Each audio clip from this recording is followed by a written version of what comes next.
Have you ever looked inside of your car or inside of your home and said everything is a complete mess?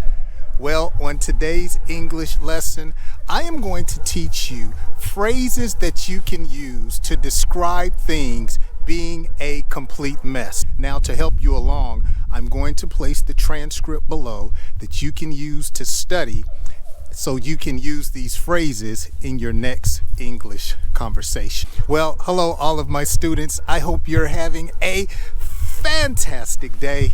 My name is Jay. I hope you're ready for some learning and laughter. Let's dive into today's lesson. When we talk about things being a complete mess, we're describing disorder. We're describing things being in chaos. And so a great way to describe things being a mess is by saying, this is a complete nightmare. So you might describe your relationship as being a complete nightmare. You might describe your job as being a complete nightmare. You might describe a person and how they behave as a complete nightmare. So you might say, ever since the leadership began to lead, everything has been a complete nightmare. Another way that you can describe things being a mess is by saying things are falling apart. This is another way that we use to describe things being out of order, things being chaotic. Things are falling apart. So you might tell your spouse, look, we need to take a vacation because I feel like things are falling apart. It's time for me to get a new job, you might say, because my financial state is falling apart and I need some more money.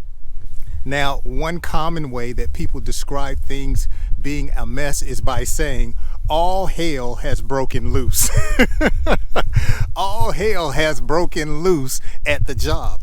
Or you might say, ooh, watch out for my sister.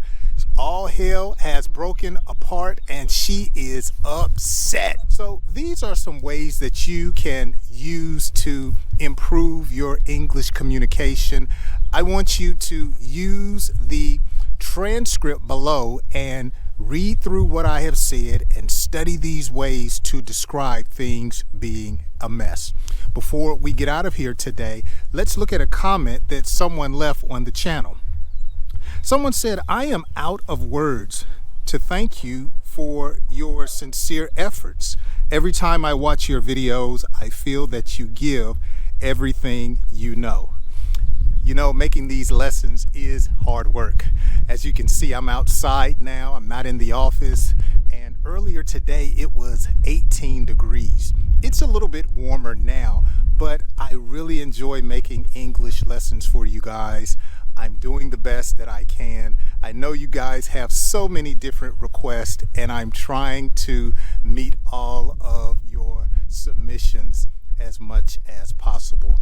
As always, make sure you go through and watch today's lesson another time, once with the subtitles on and once with the subtitles off.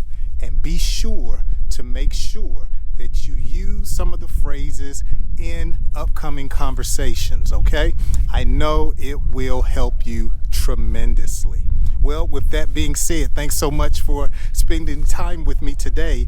If you enjoyed today's lesson, make sure you let me know down in the comments section, as well as where you're watching from. I hope you join me on my next English lesson.